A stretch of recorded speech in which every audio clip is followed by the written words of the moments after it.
Bienvenidos al programa de cursos, el programa del Centro de Estudios Superiores Universitarios de la Universidad Mayor de San Simón, que hoy los invita a una conversación sobre lo que es transición energética y el modelo energético para Bolivia. Para esto nos acompaña el ingeniero Miguel Fernández. Miguel es director de energética, ingeniero eléctrico con maestría en economía ecológica y actualmente doctorante del doctorado en energía y desarrollo del Centro de Estudios Superiores Universitarios. Bienvenido, Miguel. Muchas gracias por la invitación. Bueno, como les decía, hoy hablamos de un tema que es fundamentalmente en un contexto de cambio climático, como es la transición energética. La transición energética plantea desafíos centrales para el país y también para el mundo con relación a la necesidad de una descarbonización de la economía, de la descarbonización de la sociedad.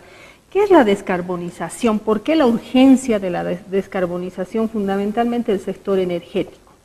Bien, en principio el Panel Internacional de Cambio Climático lanza un mensaje el 2018, a fines del 2018, donde nos indica que hay que reducir al 45% las emisiones de CO2 al 2030 y básicamente neutralizarlas al 2050 si no queremos que se incremente en 1.5 grados centígrados la temperatura global del planeta.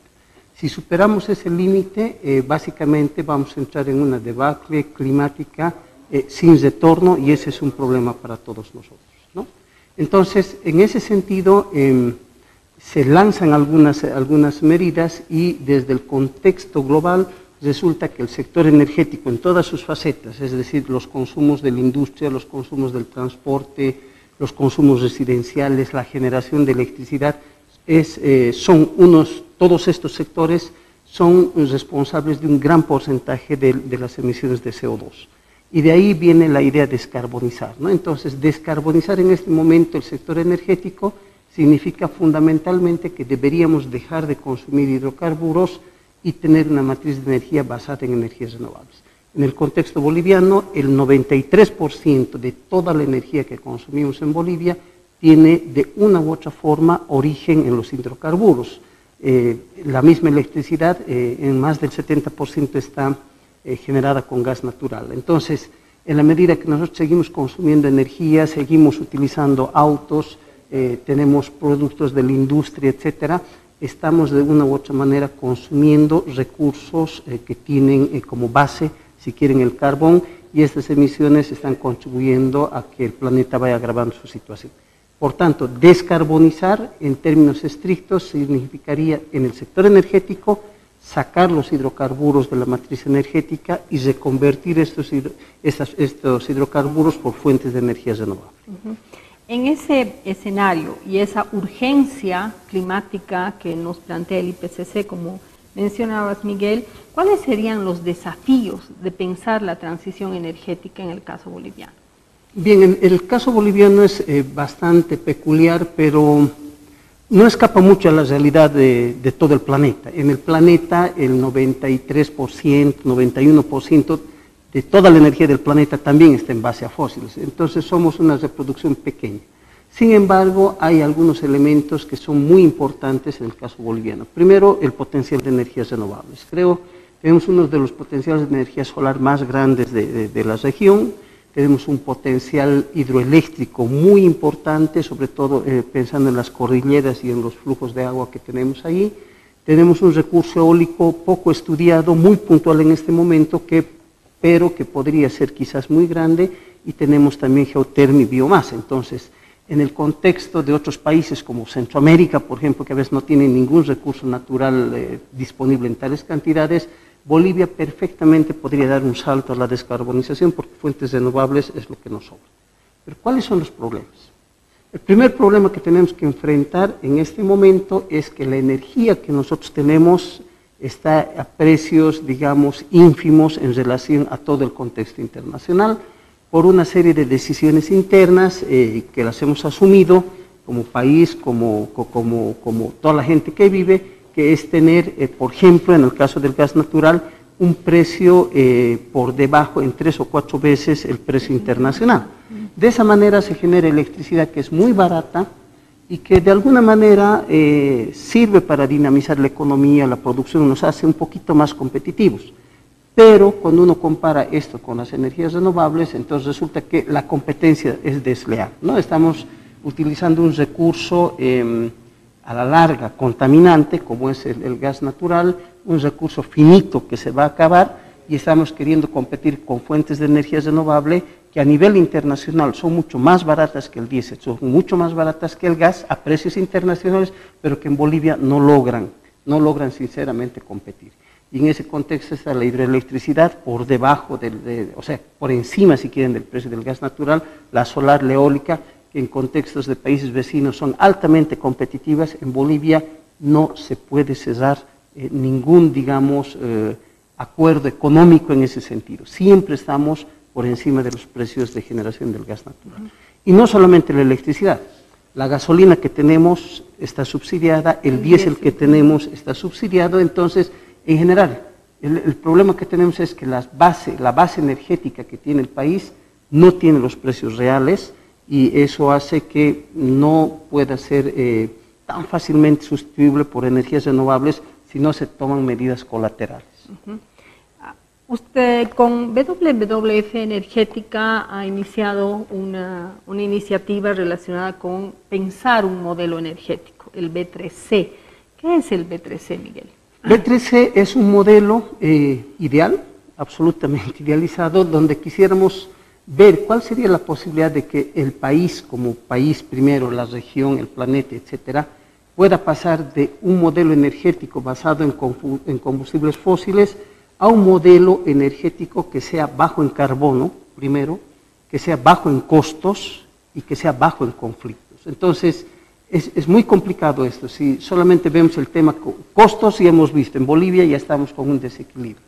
El siguiente problema, carbono, el sector energético boliviano está supercarbonizado, entonces hay que sustituir por las renovables.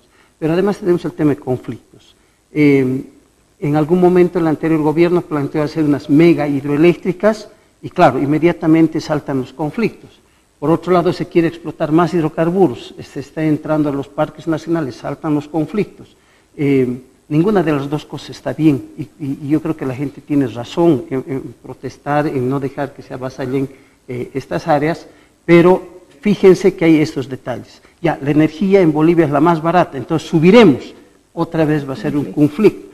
El único momento que la gente se alegra es cuando bajan las tarifas, como ha sido hace unos meses recién que se han bajado las tarifas, pero bajar las tarifas, el único beneficio que tiene ahorita es para algunos pocos que consumen más de 1000 kilovatios hora, eso es tener una factura por encima de 1000 bolivianos al mes por lo menos, que estoy seguro que nosotros no la tenemos, entonces los beneficiados son otros, pero además esa rebaja que se hace ahí, otra vez juega en contra de las energías renovables. Entonces, encontrar un modelo que logre un empate entre estas tres es el carbono, el conflicto y el costo, es un desafío, pero que pensamos además que con un poco de imaginación se puede lograr. Es decir, es un desafío interesante ante todo y que tiene que poner en tela de juicio las capacidades de investigación e innovación que hay en las universidades, en los centros de investigación, la capacidad de la ciudadanía de interpelar el futuro que queremos a los gobernantes que tenemos y decirles qué es la Bolivia que yo quiero, o sea, yo quiero aire limpio, yo quiero un planeta seguro, quiero algo seguro para las generaciones futuras, para mis hijos. Entonces creo que la ciudadanía tiene que involucrarse y también en algún momento tenemos que involucrar las empresas, el sector privado, porque planeta hay uno solo y todos estamos en el mismo barco. Entonces yo creo que es momento de asentar estas ideas y más allá de los eslogans y más allá de posiciones aguerridas, deberíamos ponernos a discutir de manera técnica cómo resolver este conflicto o este impasse que hay entre estas tres costos, conflictos y carbono. Las rutas que deberíamos seguir para lograr esta transición energética. Ahora, el modelo tiene ciertos supuestos y condiciones para que pueda llevarse adelante y generar realmente un proceso transicional que nos permite el 2040-2050 llegar a procesos realmente de descarbonización de la economía y del sector energético.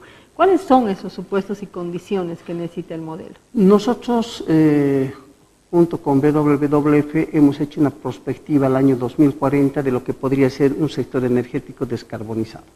Y es posible de lograr, sin embargo, hay algunas condiciones básicas. Por ejemplo, sigue en tela de juicio el tema del gas natural. De alguna manera, no digo que hay que subir los precios, pero por lo menos para los cálculos internos de proyecto, que no necesariamente tiene que reflejarse en una elevación de tarifa, pero sí para los cálculos de comparación con otras alternativas, deberíamos utilizar prácticamente referencias internacionales de precios para poder comparar tecnologías. Entonces, ¿por qué? Porque en el caso de Bolivia, gas que no quemo, lo puedo exportar. Y cuando lo exporto tiene un valor 3 o 4 veces por encima del valor que tiene cuando lo quemo. Entonces, yo creo que ese es el referente. ¿Qué es más conveniente? ¿Quemar 1 millar de pies cúbicos en el país o exportarlo a 3 o 4 veces el precio? Bueno, eso era hasta el lunes, porque sí, acaba de caer el precio del petróleo, pero bueno, va a volver a subir en algún momento, ¿no? Entonces, el petróleo es un recurso finito, así que va a subir.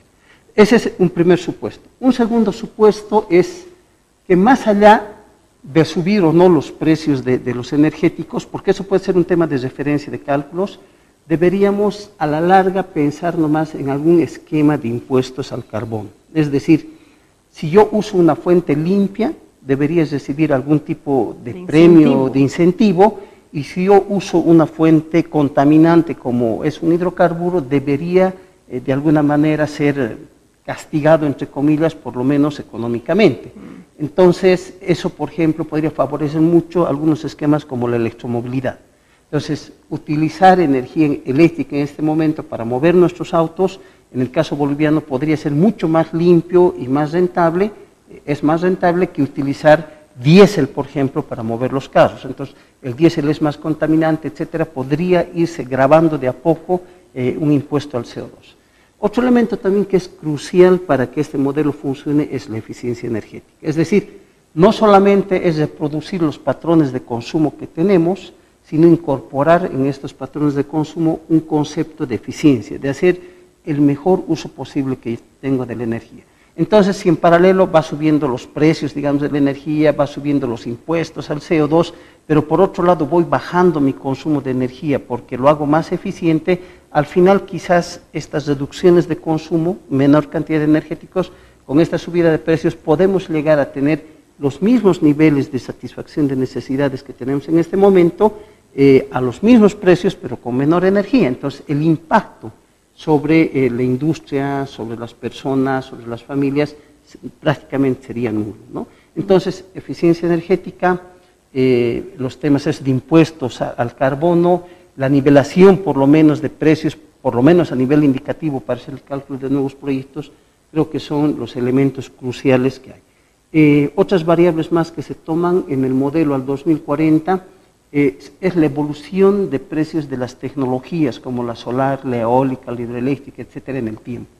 Los precios de estas fuentes de energía van a seguir bajando. Es decir, entonces cada vez que bajen cada vez se van a hacer más competitivas y posiblemente en algunos años más no necesitemos ningún ajuste, sino que por sí mismas estas tecnologías que a precios internacionales ya son competitivas, quizás en algún momento van a ser capaces de igualar los precios locales que tenemos de energía. Y un último factor que se toma en cuenta es la capacidad propia de la gente de movilizarse por autogenerar su energía. Creo que ahí el tema de generación distribuida es un aporte súper importante y el modelo muestra que podría estar en manos de las personas, de las empresas, de los comercios, de nosotros mismos, el poder suministrarnos energía bajo el esquema de generación distribuida a precios más baratos que la red, y eso ya es una realidad hoy día. Entonces, es solamente ahí desplegar ciertos mecanismos legales, y esa sería, por ejemplo, la primera vía para ir incrementando la oferta de energía renovable en el país. ¿Hay condiciones en el país para poder impulsar lo que es la generación distribuida? Es decir, pasar de estos grandes productores de energía a pequeños productores y además con la descentralización, lo que es la producción de la energía. Yo creo que sí, porque hay una presión sobre todo de la gente, ¿no? Solamente como un dato, el día jueves, por ejemplo, el Banco Visa va a hacer un lanzamiento de 4 edificios en todo el país, en La Paz, Cochabamba, Santa Cruz y la sede nacional, además del Banco Vice en La Paz, donde los 4 bancos están utilizando energía solar ya para generar su energía. Aquí en el Prado, el edificio del Prado, ayer justamente ya ha empezado a generar su propia energía. No puede generar el 100% porque de noche no hay sol, pero mientras haya sol, ellos están autoabasteciendo. Pero no solo es ese banco, entonces en Santa Cruz hay comercios, hay industrias, la UPB en Cochabamba tiene un parqueo que está llenito de paneles solares, son 80 kilovatios ahí para suministrar energía, en La Paz, etcétera. Entonces, yo creo que hay una dinámica grande en la cual, si no es este gobierno, va a tener que ser el próximo, el que va a tener que asumir algo porque la gente ya lo va a hacer. Y en este momento, si bien están limitándose en el consumo, etcétera, en algún momento se puede romper esa autorregulación y va a haber conflictos con la red. Entonces, lo que yo creo que tiene que hacer este gobierno, ojalá, mientras más antes mejor, o el siguiente, es inmediatamente entrar en la promulgación de una ley de generación distribuida en el más corto plazo posible, porque las condiciones están dadas. Y es una fuente que no necesita subsidios, no necesita apoyo del gobierno, no necesita nada. Necesita un marco normativo legal que nos permite intercambiar energía con la red, y ahí estamos listos todos nosotros. Ahora, cuando se habla de la transición energética y este reemplazo de lo que son las energías fósiles por las energías renovables, uno de los temas de discusión es la intermitencia de las energías renovables. Sí, ese es un punto central. Entonces, muchas veces hemos escuchado eslogans que dicen Bolivia solar. Podría ser, pero el problema que tenemos con el sol y con el viento, sobre todo que son las fuentes más grandes que aportan en este momento y más económicas a nivel mundial, es que cuando pasa una nube, por ejemplo, se corta, en ese instante se corta la generación.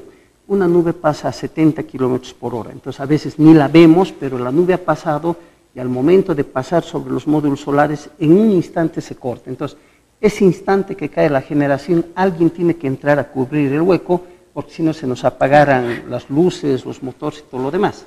Esa es la intermitencia. En este contexto de intermitencia, para el caso boliviano, hay 2 fuentes grandes que van a ser en el futuro las responsables de amortiguar estas variaciones. Uno, el gas natural. Vamos a seguir utilizando gas natural más mesuradamente, pero vamos a seguir utilizando gas para justamente regular esta intermitencia. Pero la segunda opción, que es la más interesante de largo plazo, es la hidroeléctrica de embalse. Ahora, ahí hay que tener, yo creo, un proceso de reeducación a nuestros ingenieros, a nuestros ambientalistas, a todo el mundo, de qué es una hidroeléctrica de embalse que además sea, digamos, sostenible, ¿no? O sea, no es inundar la Amazonía, no es inundar el Madidi, no es hacer rositas, no es hacer estos megaproyectos, parar el río en el medio de la nada para ver, construir una mega obra y ver dónde llevamos la energía, sino más bien son procesos planificados que toman su tiempo. Estamos hablando de procesos de planificación de 2, 3, 4 años para recién empezar la construcción. Son procesos de evaluación muy detallada, técnica, económica y ambientalmente, de manera que podamos disponer de fuentes hidroeléctricas realmente sostenibles. Yo creo que aquí un ejemplo claro en Cochabamba es el complejo que empieza en Corani, sigue Santa Isabel, sigue San José, etcétera, etcétera. Es un aprovechamiento en cascada de una sola fuente de agua con impactos mínimos. Otro ejemplo creo que interesante es Misicuni, donde también tenemos una laguna y tenemos un proyecto múltiple, riego, agua potable, energía. Entonces, ese tipo de proyectos creo que es importante.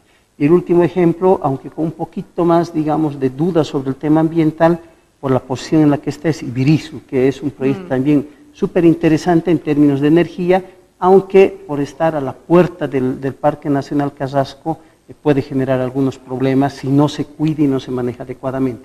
Pero estos tipos de proyectos yo creo que son completamente diferentes al Bala, ¿no? O a Cachuela Esperanza, o estos megaproyectos que en general nos van a traer más dolores de cabeza que beneficios energéticamente hablando. Ahora, se nos ha ido el tiempo, pero para cerrar, me gustaría que nos comentaras, en realidad, una de las debilidades dentro de lo que es el proceso de gestión de la energía es precisamente el aspecto vinculado con la planificación energética. La planificación energética es un tema que se ha ido dejando de lado a nivel nacional. ¿Cuál sería el desafío en términos de planificación energética, retomando todo lo que nos has mencionado para pensar en la transición? Yo creo que el gran desafío que hay en el tema de planificación energética es cómo incorporar la voz de la ciudadanía en estos procesos. Es decir, si nos hubiesen consultado a todos si queríamos hacer el BALA u otro proyecto de ese tipo, de por ahí vamos a decir sí, no, etcétera, pero nos íbamos a poner de acuerdo y vamos a llegar a un consenso, digamos, sobre la conveniencia o no.